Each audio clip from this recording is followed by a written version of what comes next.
Hi, my name is Kathleen Berkowitz. I am a maternal fetal medicine specialist with a particular interest in caring for women with diabetes in pregnancy, and I have had a long association with the California Diabetes and Pregnancy Program. I am feeling quite honored that I get to record this webinar for you. We already did part one. I hope you've had a chance to listen to that. And we're going to move on now to management of pre-existing diabetes in pregnancy. And in this section, we will be actually talking about care during the pregnancy, more so than we did in the first set of webinar presentations. This is a resource for you. It is not necessarily going to define the standard of care, although wherever possible, we have very much used the ADA and ACOG guidelines to inform the presentation that I'm giving you. Some of these resources will be appropriate for your local facility and some will not. So please pick and choose among these and determine what level of care you're able to provide and what patient population you have and what resources they need. I have no conflicts to disclose, so we'll move directly on to talking about the objectives that I'd like to get through for this webinar. There are some differences between medical management for type 1 and type 2 diabetic patients, and so we will go through those as they affect the first, second, third, and what I call the fourth trimester of pregnancy, which is that postpartum period. We're going to talk about screening and identification of fetal anomalies. We're going to talk about when to use the hospital as a resource for achieving glucose control. We're going to talk a little bit about how infections can increase the risk for DKA and how to treat that during pregnancy. We're going to talk about some special considerations for the pregnant diabetic patient who is also facing complications of preterm labor or preeclampsia. We're going to talk a little bit about ideal timing and route of delivery and how to decrease the risk for birth trauma to occur. We're going to talk about some of your local resources and how those may affect labor considerations and glycemic control workflows for labor for the diabetic patient. And then, very important also, optimizing the transitions back to her original care team. So let's start by talking about the first trimester. Again, we spent a lot on diagnosis and preconception control in part one. So now our patient has successfully transited that time and we're ready to talk about how she's feeling and what to do for her while she is in the first trimester. Fatigue is an often noted symptom in the first trimester. This will, of course, affect her appetite and her ability to exercise. So this should be taken into consideration in the first trimester. Especially type 1 diabetic women will often see a period of increased glucose variability because insulin sensitivity actually can increase in that 10 to 14 week window. So if you are in a situation where all of a sudden you're tightening up control and you've got increased insulin sensitivity and a decreased appetite, you could have a significant increase in the symptomatic hypoglycemia events that your patient may be experiencing. Hyperemesis will kick in for many women, most commonly between 9 and 14 weeks, usually peaks at around 12 weeks, and for most women is gone by 13 or 14. Your patient has prepared for this for a long time. She's anxious and eager to get her first ultrasound to find a fetal heart rate. If you do this too soon, she will get a non-diagnostic study because the fetal heart rate isn't usually present until 6 weeks gestation. By 7 weeks, you should be able to see it on ultrasound, although it will be very hard to get by Doptone or other modalities. And so understanding her eagerness to get that very first ultrasound, I would highly recommend not scheduling any ultrasound at that 6 to 7 week interval for heart rate assessment only, because you are likely to get disappointed in that. In these blue boxes on the bottom, you're going to see some tips that I've really drawn from the guidelines plus my own personal experiences taking care of patients for the last 25 years or so. And the tip that I have for the first trimester is that shorter acting insulins tend to help damp down these periods of increased glucose variability. And the patients will become more reliant on having frequent meals and frequent snacks, both because of that variability and because of the hyperemesis issues. So with all those physiologic issues, it's important to really spend a lot of time talking to your patient about nutrition at this first trimester visit. Don't use oral agents. This is a general rule. You may see that you've got a well-controlled class B diabetic, or perhaps someone who actually has something like PCOS and insulin resistance, who has been on an oral agent such as metformin prior to pregnancy. Unfortunately, those agents do not achieve glycemic control as tightly or as reliably as insulin. So for patients who have been on those for diagnoses like PCOS or to help achieve fertility, American Diabetes Association recommends stopping those by around 12 weeks if they're only used for that purpose. And in general, the insulin preparations are the ones that you want to transition your patient to if she is not already on them. As we talked about in part 1, folic acid supplementation is easy and very available and not expensive. So if that hasn't been done, she should already be on a prenatal vitamin with at least 600 micrograms of folic acid. One of the things that is a very common complication down the line is the occurrence of preeclampsia. And a nice, reliable, low risk, inexpensive therapy to help decrease that risk is the use of low-dose baby aspirin. I've written 81 milligrams here. 100 milligrams is another common preparation. And either one of those is going to be useful for decreasing the third trimester risk for development of preeclampsia. Take a look at her medications. If she's on things like statins, those are very good for preventing long-term risk for heart attack. They do have some concerns for teratogenicity, and if she's going to be off them for 6 or 9 months, it's really not going to affect her long-term risk for heart attack, so stop any statins that she's on. If she's on an ACE or an ARB, transition her to another type of antihypertensive medication. Not a disaster if she's on it in the first trimester, but if she is on them in the second trimester, it can literally kill off fetal renal function. So you want them off of the ACEs or ARBs before the second trimester starts. This is a very common time that we're so concentrated on talking about blood glucose and nutrition and a lot of the basic things that we forget that many women make up their mind about breastfeeding in the first trimester. So please try and work those discussions about the importance of breastfeeding and how to support it into your early conversations with your patient in every trimester, and try and start during the first trimester. We already talked about the risks for hypoglycemia to occur in the first trimester because, of course, better glucose control will, ironically, increase the risk for symptomatic hypoglycemia. Up to 40% of women will experience symptomatic hypoglycemia during the first trimester because of these things we talked about, the nauseousness, the decreased appetite, and the fatigue. And so it is important to make sure they know strategies to employ when they experience those events.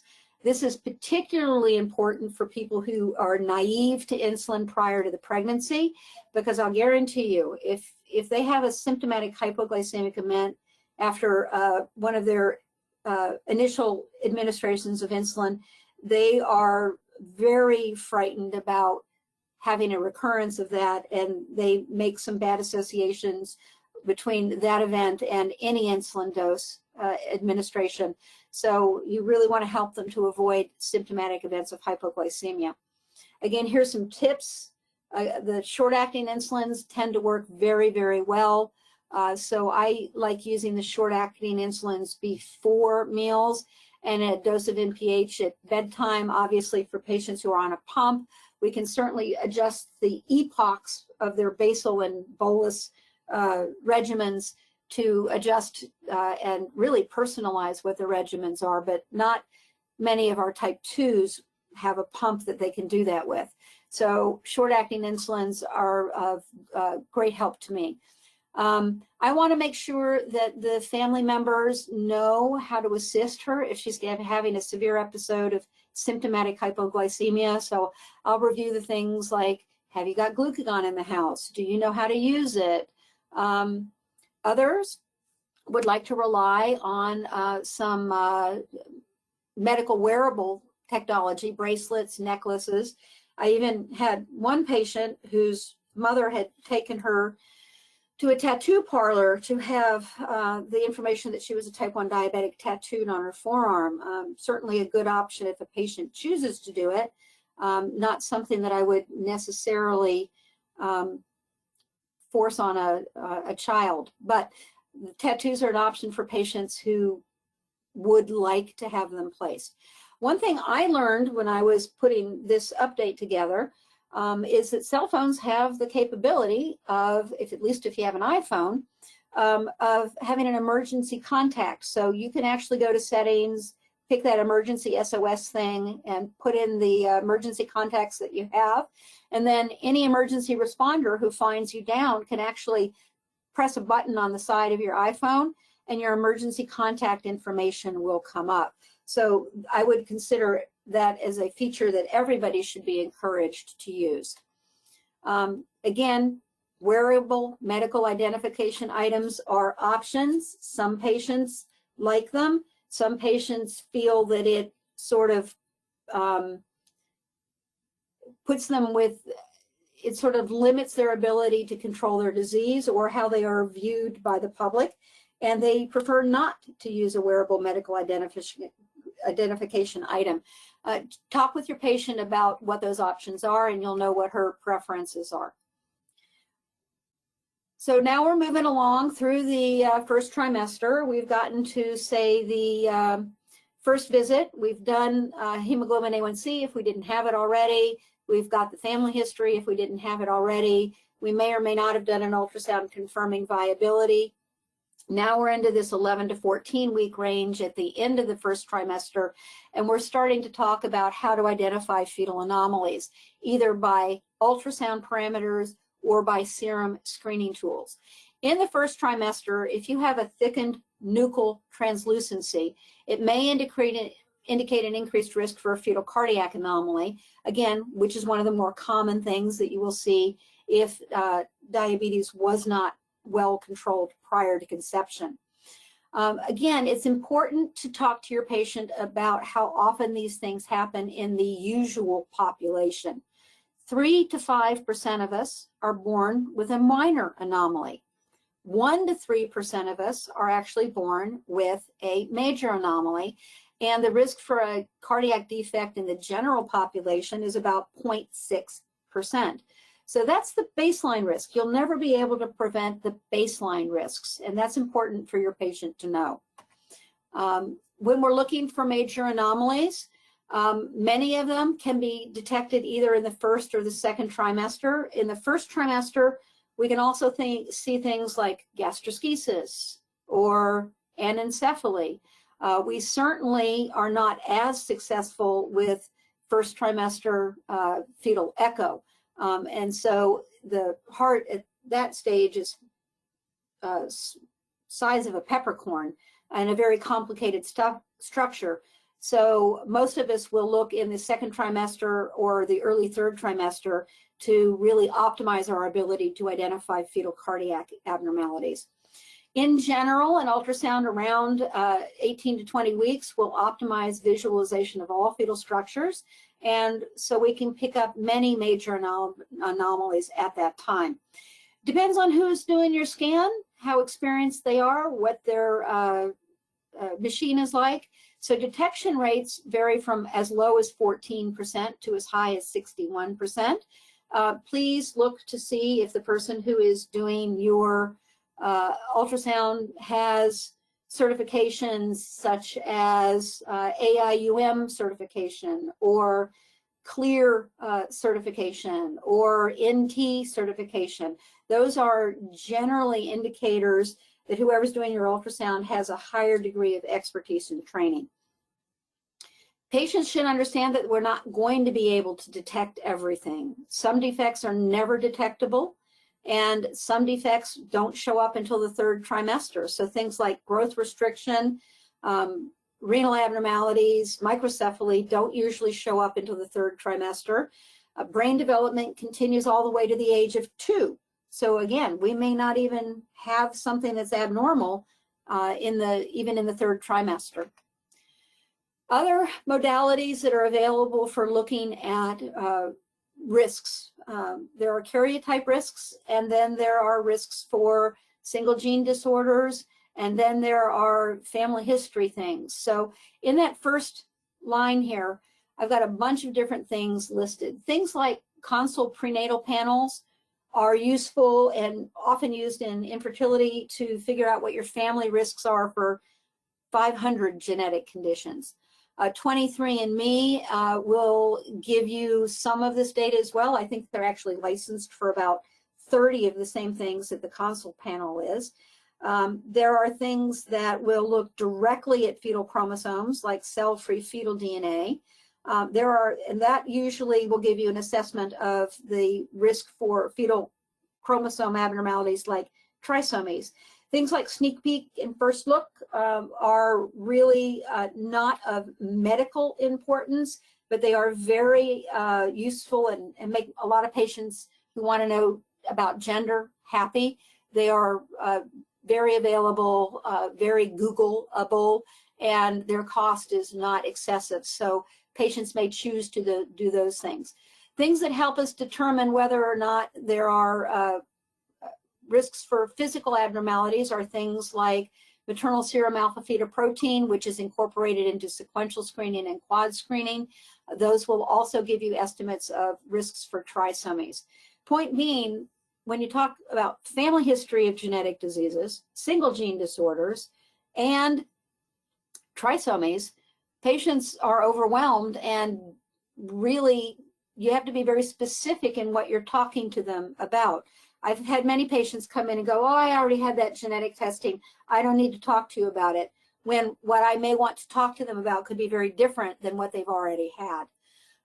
Assessing maternal serum can also help us identify with that AFP increased risks for neural tube defects, gastroschisis, cleft lip, cleft palate.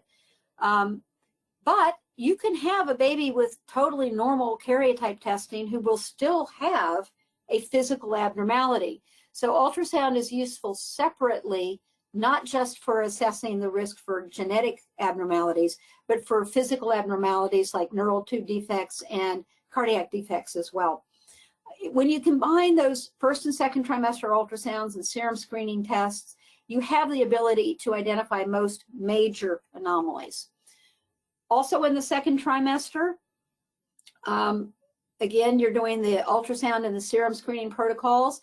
But this is where people begin to realize that, wow, my pregnancy is affecting my balance, my ability to exercise. I'm beginning to get some cramps off to the side.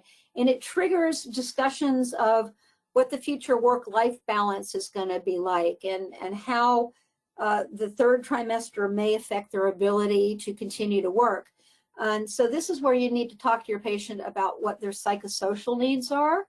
And this is also a period where, especially for the patient with pre-existing diabetes, she needs to know that this is when increasing insulin resistance really hits. And if she knows in advance that what worked for her last week isn't going to work this week, and she's going to need a different dose of insulin to deal with it, it's a lot more comfortable for her to accept the fact that her insulin dose is going up.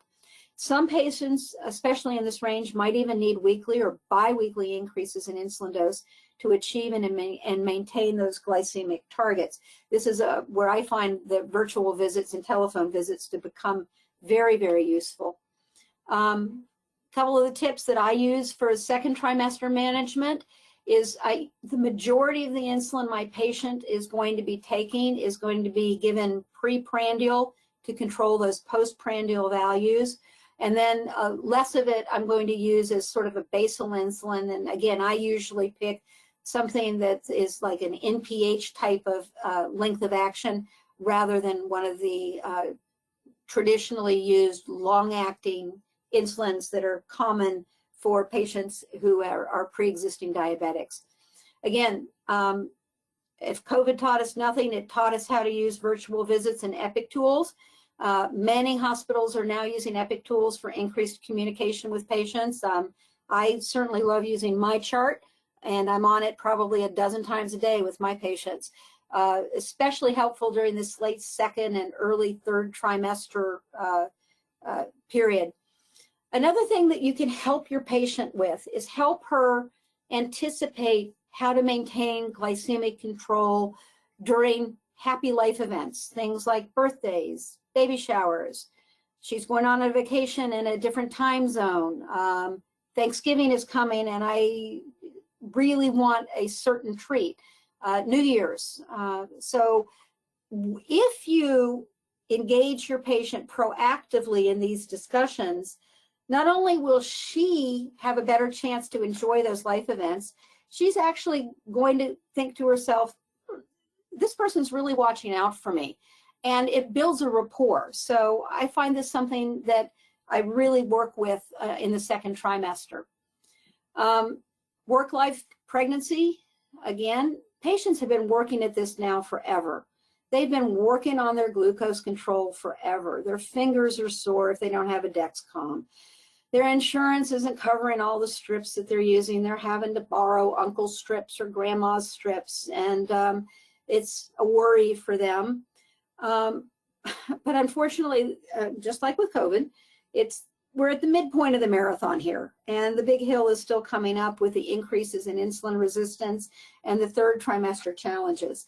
So if you can develop strategies by which your patients can take mini breaks that don't affect her overall control, but give her a respite every once in a while, she'll appreciate that if you can do that. So if a patient says to me, my birthday's coming up and I am going to have my favorite meal, but I know it's going to send my sugars crazy for that day, talk to her about strategies to use so that she won't have that happen. So she won't have a period of hypoglycemia because she's anticipating that she's going to have a different meal mix on that day. Again, not a strategy for her to use every day, but definitely something that you can give your patients a break for every once in a while. If a patient's unaware of the fact that she's going to have these big increases in insulin resistance, she's likely to get frustrated and cut back on nutrition in order to minimize her glucose values. Then she's getting ketotic and she's not gaining weight, and that's not a situation you want to be in either. Information is also critical at this stage. I had a gestational diabetic patient recently tell me that she was afraid to take her insulin because that meant she'd need insulin for the rest of her life. And so she was trying to exercise 4 or 5 hours a day in the third trimester. So that was an example of an educational need that developed in that second trimester. Your patients will always have educational needs. They won't be like the one I just illustrated, but please make sure that you give open-ended opportunities for your patient to jump in and tell you what those challenges are for her. Let her know if she's doing a healthy diet, she doesn't change the diet, she just changes the insulin dose. This is also a period to, again, bring up continued support for breastfeeding education. And here is sort of an illustration of what happens to insulin resistance in pregnancy. And you can translate this into a no-nonsense talk with your patient in English rather than in medicalese, letting her know that 10 to 14 weeks, her insulin's going to work a little more than she thinks. Between 14 and 18 weeks, it's going to be pretty stable, not going to expect many changes. 20 to 24 weeks, all the way even up to 26 or 28 weeks, you're going to get some big increases in insulin resistance, and she needs to know that more insulin does not mean she is sicker or that her diabetes is getting worse. It's simply due to the pregnancy, and specifically to human placental lactogen production by the placenta. Because of this increase in insulin resistance, you're going to have to use more post-meal monitoring. Patients, especially who are on a pump, are used to pre-meal monitoring, and they've been relatively free of the need to do post-meal monitoring. But you won't pick up needed changes in those carb insulin bolus doses unless you know what the post-meal values are doing. So you're going to have to do some of those assessments. Other patients have many questions about glucose control and how it will affect how the baby grows. What I generally tell them is, if your baby is genetically destined to be a 9-pound baby, good glucose control won't turn it into an 8-pound baby, but it would prevent it from becoming a 10 or an 11-pound baby. So we want to avoid poor glycemic control in the late 2nd and early 3rd trimester, because that seems to be when a lot of these fetal growth parameters become set. Type 1 diabetic patients will experience a doubling, sometimes even a tripling of their daily insulin needs. And again, they need to know this in advance for a couple of reasons. One, they're going to be running back and forth to the pharmacy buying a lot more insulin. And that's an annoying experience, and it's tough on a lot of copays. So the more you can anticipate that with your patient and adjust what their prescriptions are, the better of a job that you're going to do to help her with her daily ability to control her sugars. On average, a type 1 diabetic patient is going to get about a 0.9 unit per kilogram increase in insulin needs during the 1st trimester. But by 2nd and 3rd trimester, those needs are going up on average 140%. Glucose is cleared relatively rapidly after a meal for a pregnant lady. And so again, those pre-meal values are simply not going to reflect those increased insulin needs. This is one of the reasons we like using the 1 hours.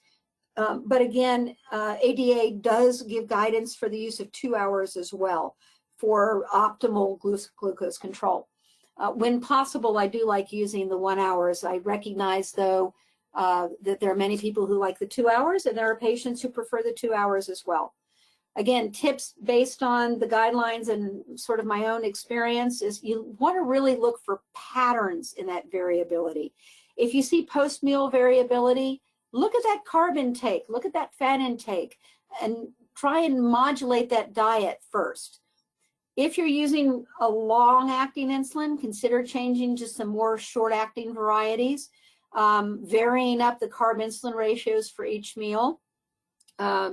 Look at her diet log and her glucose meter. You need to understand these patterns so that you can help her recognize those patterns.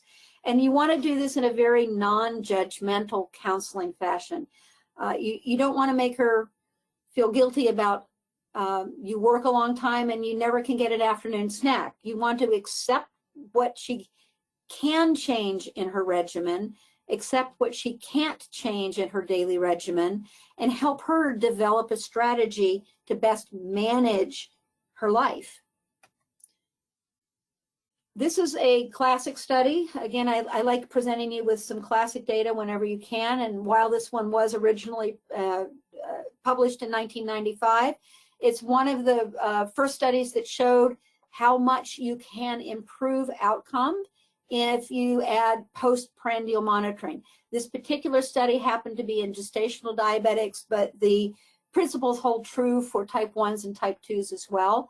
Simply by adding postprandial monitoring to the patient's regimen, there was a significant decrease in large for gestational age deliveries. For shoulder dystocia, 18% versus 3%. That's a huge decrease in risk. And neonatal hypoglycemia, which is often a reason why a baby will get sent to a special care unit, was much less frequent if the moms had utilized postprandial monitoring in addition to pre-meal monitoring. So this just sort of illustrates, for those of you who are having patients who have really been dependent on pumps and pre-meal monitoring, you're going to have to go to some post-meal monitoring as well. Now, when should you utilize your hospital resource? Well, anytime you think there's a concern that the patient is is developing diabetic ketoacidosis, you need to be in the hospital, especially if that's occurring during the 3rd trimester. If a patient calls you up and says, you know what, I'm feeling so badly that I can't eat or drink, and so I haven't taken my insulin for a couple of days, this is a time when you need to support her with IV fluids and other supportive mechanisms, find out whether she is in a ketotic state. That is an appropriate use of a hospital resource. If she calls you up and says, my insulin's been stolen and I can't get more, you're going to need to get her into the hospital for at least a short period of time to help her transition to the point where she's going to have secure access to these medications in the outpatient setting again. That could be a short hospitalization in many cases. If there's financial barriers to it, however, it may be a little bit more difficult to transition. I will occasionally use the hospital setting if I have a patient who I do not feel will be able to educate herself properly to start an insulin regimen.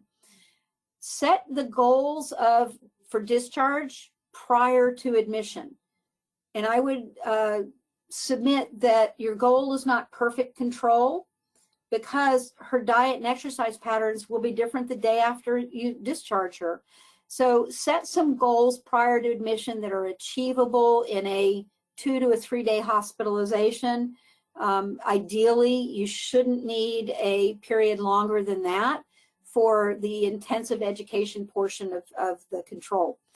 A team approach is always most valuable, and the team should have a recognition of shared goals for the hospitalization.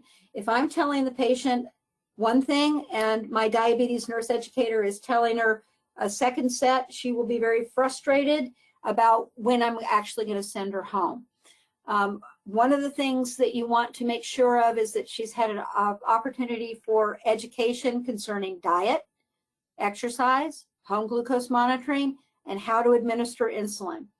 Access to care, you want to make sure that if ideally she's had access to a diabetes nurse educator while in the hospital, but if not, a specialized healthcare provider in the hospital with a quick referral to an outpatient diabetes nurse educator or at least a nutritionist, someone who will be able to continue helping her once she's out of the hospital. You need to make sure she can acquire the basics: insulin, syringes, needles, home glucose monitoring. I'm fortunate now at the hospital where I'm at, where I have a meds to bed program, where the pharmacy will deliver these things all to bedside before my patient gets discharged. Therefore, I don't get the phone calls in the middle of the night about, where's my coupon for the insulin pen? Because we've been able to establish those and get them to the bedside, saving her a trip to the pharmacy. Not everybody has those resources, but if your hospital does, they're just a godsend for a patient. So my goals for discharge in general, and these are minimal goals, she's got to be able to use her home glucose monitor and understand that. She has to be able to draw up and self-inject her insulin. She has achieved a basic education in dietary needs. She's able to recognize and get hold of me or whoever else is on my team if she has symptoms of hypoglycemia. Those are minimal discharge goals. Speaking to the idea of you don't have to get perfect control before you send them home, I have a hard time getting insurers to allow me to keep anybody in the hospital once they're no longer at risk for DKA. So, but at a minimum, I want a fasting sugar less than 140, and at a minimum, I want her post meals less than 200 before I send her home. You locally may decide that you want different goals, but again, you don't want to spend all of her pregnancy in the hospital away from her family, her work, and her childcare responsibilities. You want to make sure she's got the ability to return to specialized healthcare providers within 1 week of her discharge, and she should have the ability to communicate with her team 24/7 in that week after discharge if there are questions or problems. So those are my goals for discharge. Again, with your local resources, you may set slightly different goals. Now we've gotten her to the third trimester. This is when things like pyelonephritis or pneumonia or risks for DKA because she has not correctly estimated her insulin needs become more common. This is when we do want to increase antepartum surveillance and fetal monitoring to prevent stillbirth. For most of our well-controlled diabetic patients, the risk for stillbirth is not significantly different in the early third trimester. However, poor control or other comorbidities can definitely increase the stillbirth risk. And so this is why we have enhanced fetal monitoring protocols in the third trimester. Every woman with diabetes who is pregnant is at an increased risk for preeclampsia. So evaluations for this to be occurring are important in the third trimester, as is treatment of preterm labor. If a patient is admitted at less than 34 weeks gestation, either for evaluation for preeclampsia or preterm labor, it's very likely that betamethasone will be administered. Betamethasone will destabilize glucose control, with the maximal effect usually occurring 3 to 5 days after the first dose. And so if your patient has been sent home, she will need enhanced access to outpatient care after treatments for those things. Because of that, sometimes her hospitalization will be also prolonged, and rarely glucose control is so poor it hampers our ability to give betamethasone. So those are important third trimester issues. Assessing fetal size, we're going to talk more about that in a minute. Discussion of delivery route and timing is very well described in the American College of OBGYN documents. I will go over that in a few minutes as well. And this is where it's time to start talking to her about birth spacing. When does she want her next pregnancy, and what option does she want? If she's interested in something like a long-acting reversible contraceptive, such as IUD or an implant, some of those can be administered in the hospital at time of delivery. And occasionally you have to order those in advance because of the insurance requirements. So good timing to talk about that third trimester. Continue your support for breastfeeding education and supporting and encouraging her to start breastfeeding in the hospital. Introduce her to your lactation consultants if you have one. I know a lot of us have had to do this virtually recently. I was just thrilled to hear recently we're going to go back to some face-to-face education and postpartum support. Up until now, for the last year, we've just had to do that all virtually. Let's talk about infections. If a patient feels ill, they will often say, I don't feel well enough to go to the doctor. This is actually when she needs more oversight of her glucose levels and more contact. So please let her know that if she's feeling ill, you want to know about this to help her through it. Most common infection for a pregnant woman with diabetes is a urinary tract infection. So if you don't fully treat those, you may progress to pyelonephritis. Some of those patients with pyelonephritis will develop sepsis syndrome, and up to 10% of them could even get adult respiratory distress syndrome as a result of the pyelonephritis. So you would like to adequately treat urinary or bladder infections before they progress to that stage. Second most common cause of DKA is upper respiratory infection, flu, pneumonia, and again in our repertoire recently, diabetic women with COVID infection. All pregnant women diabetic should have the flu shot annually, and of course now with COVID, American College of OBGYN suggests that all pregnant women who wish to have the COVID vaccine should be offered it at any stage of pregnancy. Early treating prevents the more serious complications such as diabetes, ketoacidosis, and if early treatment is preventing that, it may also prevent a stillbirth, which is more common in the situation of DKA. So again, the tip I tell my patients, if you're too ill to eat, you're too ill to be an outpatient, please call your doctor. Things that I look at to assess whether DKA is actually present, you need, of course, the simple things: blood glucose, arterial blood gas, evaluation of serum ketones, electrolyte levels. They may need to be assessed on admission and then every 2 hours or so. Insulin in this situation, she needs insulin to get the glucose into her tissues to get rid of the ketosis, but she also needs glucose as well. So generally, this is going to mean a low-dose intravenous drip with a loading dose, as you see here, and maintenance, which is going to vary wildly. Pharmacy support is very helpful if you're running an insulin drip in this situation. If your local resources do not include the ability to do that on your labor and delivery floor or your antepartum unit, there are some patients who may need admission to an ICU for a short period of time. Fluids, they need lots. At least 1 liter in that first hour, and then 500 cc's to 1 liter for the next 2 to 4 hours, and then 250 an hour. I don't need to belabor these. You can find them all in the ACOG practice bulletin, and you should have sort of a template or a checklist available to you if you're managing these in the hospital and it's not something that you do every single day. Here's parameters for when to start glucose, what you do with potassium, and when to use bicarb.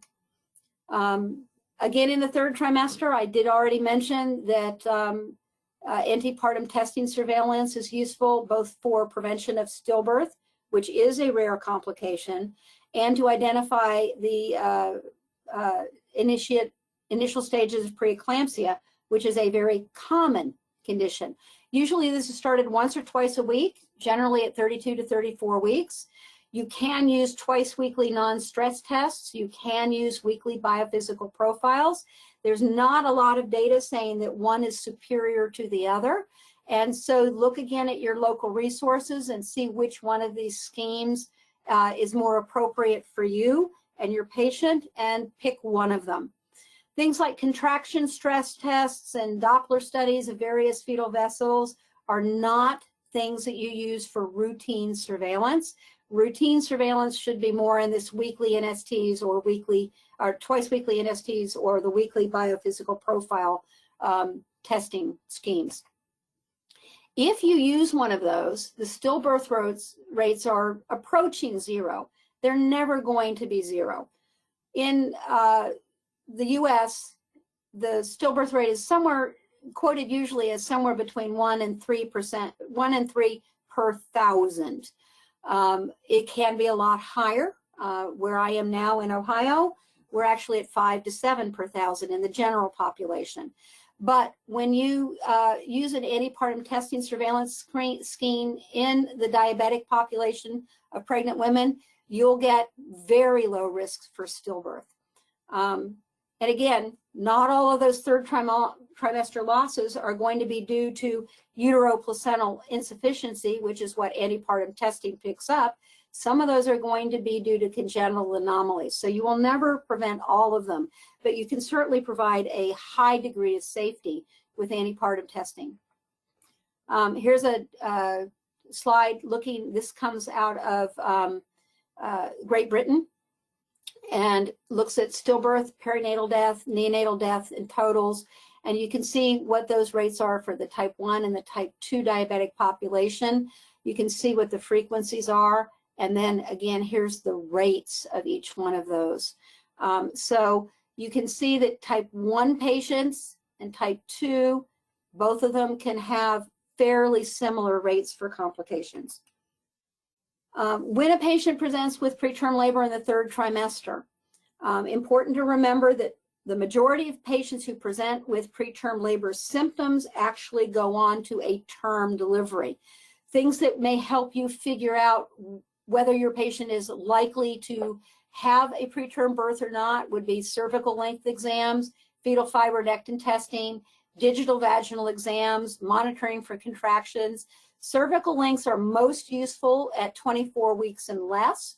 Later in pregnancy, everybody's cervix starts to shorten, so it becomes a little less useful as a prognostic measure. If your patient is in preterm labor, you certainly want to see if it's a urine infection, so you want a UA. Group B strep screening to make sure that you know whether or not she will need prophylaxis for this if preterm labor progresses. A white count for evidence of an infection. And if these evaluations reveal that there is an increased risk for preterm delivery, that would be the patient in who you would consider things like betamethasone administration or the administration of magnesium sulfate for fetal neuroprotection. If you have a patient who is infected or you suspect is already in a situation of DKA, the benefit to the baby of giving betamethasone is far lower than the risk that the patient is exposed to because of the destabilization of her glucose values. So do not give betamethasone to patients with suspected DKA or suspected infection. If the kid gets born, that's where surfactant comes in, and the nursery can administer that in lieu of prenatal administration of betamethasone. Not quite as good on outcomes, but that's what you can do. Diabetes, women with diabetes will see huge increases in those glucose levels, again, about 1 to 5 days after administration of betamethasone. So you'll need to help them with that. This is specifically true for the type 1 patients who may need extended stay in a hospital setting to help them with that intensive glucose monitoring. They will occasionally also need an insulin drip. Preeclampsia, the risk for a woman with type 1 diabetes who is pregnant is double to triple that of the low-risk population. Low-risk population risk is 5 to 10%, so 15 to 25% for the type 1 diabetic patient. For women with type 2, it's about a double risk, so around 10 to 15%. Obviously, comorbidities such as body mass index, maternal age, presence or absence of vascular complications, what the weight gain is, and how good your glucose control are also going to be variables that influence the rate at which preeclampsia develops. ADA, ACOG, U.S. Preventative Task Force are all in agreement that the use of baby aspirin during pregnancy will reduce the risk for development of preeclampsia in women with pre-existing diabetes.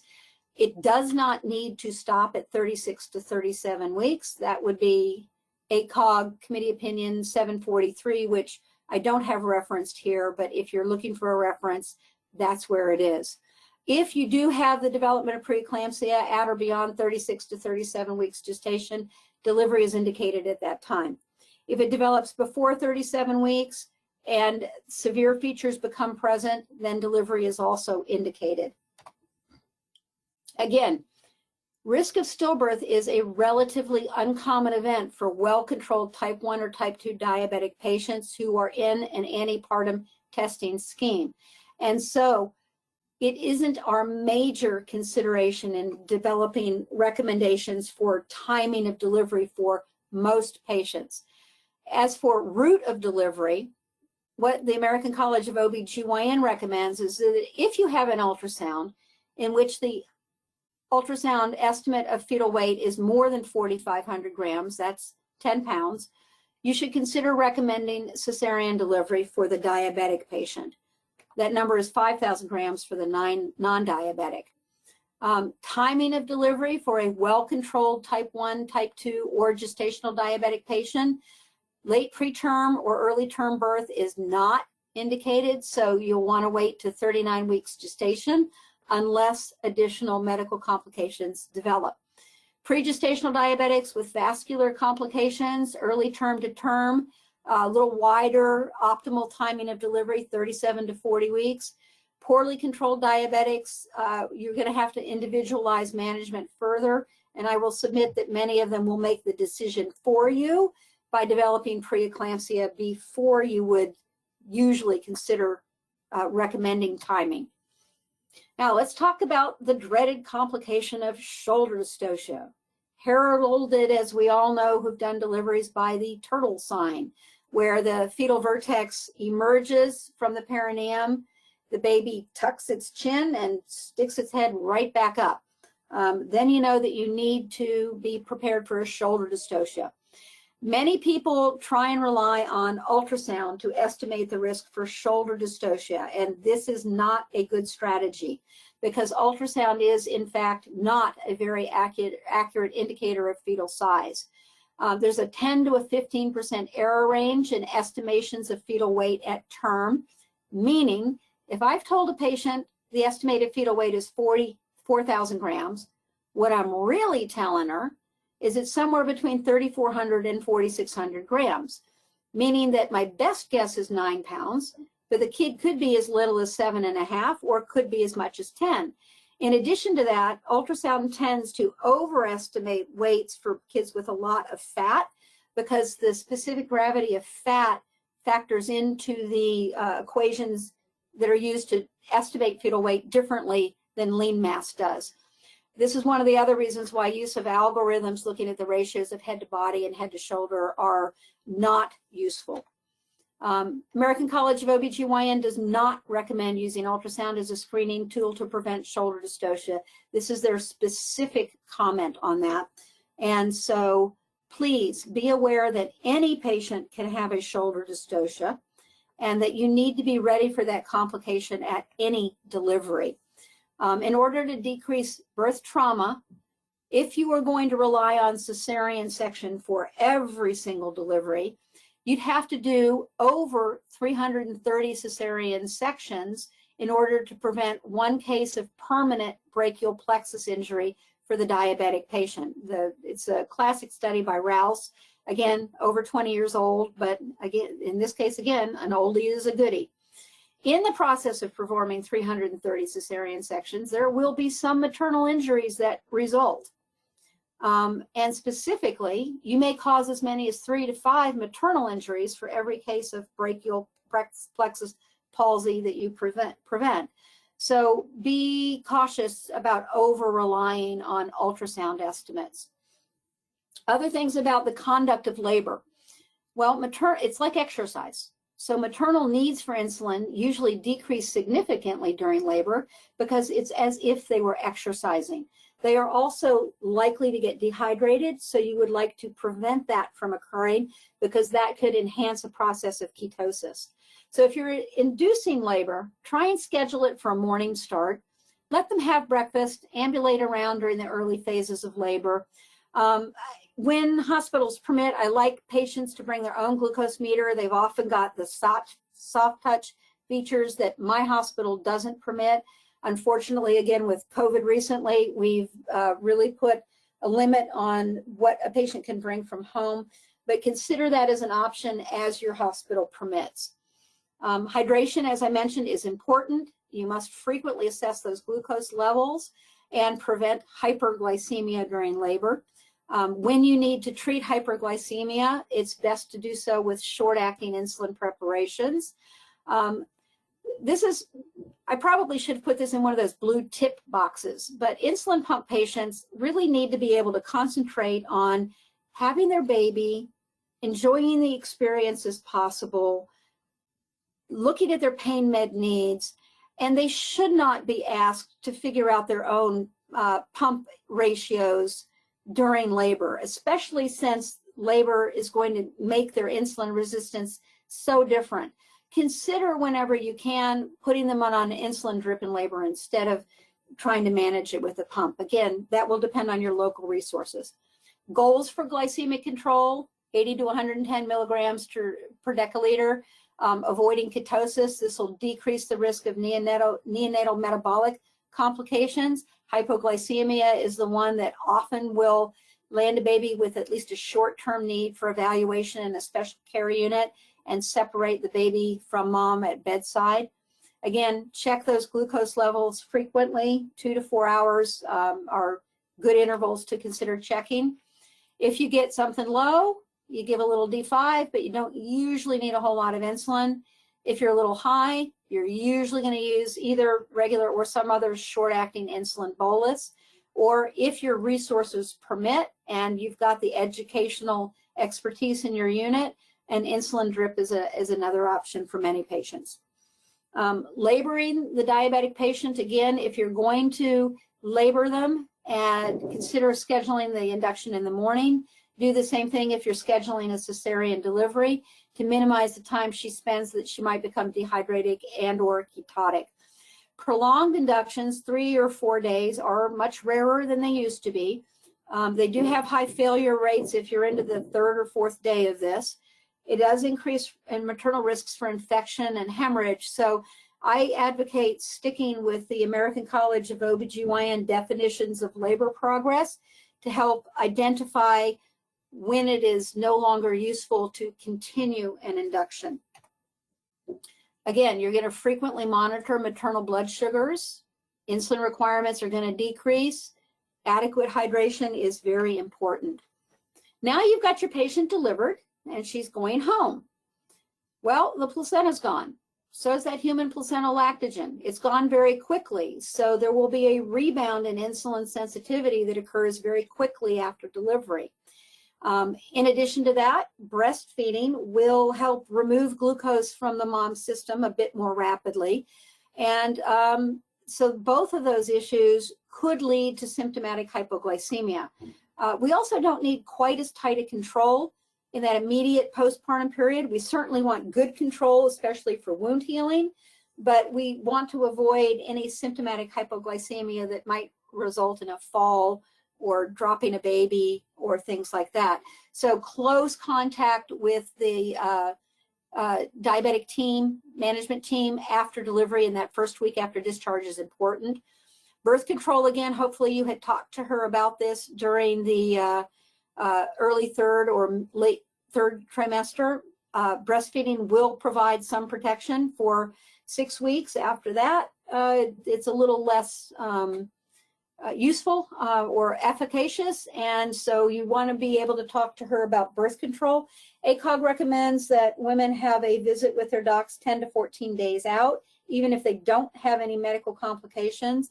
If, again, you have things like diabetes or preeclampsia, you may even be wanting to do an appointment 3 to 5 to 10 days out. Once you get farther out, say 2 to 4 weeks, you want to start that transition back to the original healthcare team. Some endocrinologists want to be involved immediately after discharge. You may or may not have that option. But getting coordination with the original healthcare team that took care of her prior to pregnancy is important. Again, breastfeeding women have a lower basal insulin need than non-breastfeeding patients during those first 8 weeks. Breastfeeding group has higher mean number of hypoglycemic episodes, so they need very close contact with you. And this is what the average decrease in insulin requirements is for the first few days postpartum. Some women will occasionally even achieve a short period of insulin independence. Those are usually short-lived periods, though.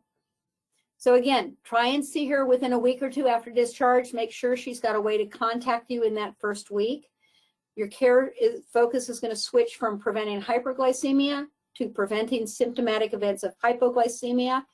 And again, my tip here, if you've put in your initial H&P what those pre-pregnancy requirements were, it's really easy to go back and figure out what you should use as a baseline to estimate her postpartum needs. Other options include, of course, insulin drip and sliding scale insulin as your resources permit. And you want to get back to the original care team because we obstetric teams do have a narrowly focused goal, a lot of intensive resources that some others do not have. So you want the capabilities of this team to remain available to those who need it to reach those goals. So transition back to that original healthcare team if she had one. Communicate what her pregnancy outcome was, what complications occurred, what you're recommending for birth control so that the accepting healthcare provider knows those. Oops, wait a minute. Your patient never had an original doctor. What do you do now? Well, you may or may not have local resources. So I've put here a list of some of the places that you can look to see what local resources you may have but not know that you have access to. So these are some useful national resources. Here's another one, the Diabetes Self-Management Education DSMES tool. and this will help you find state, local, and national partners, diabetes programs.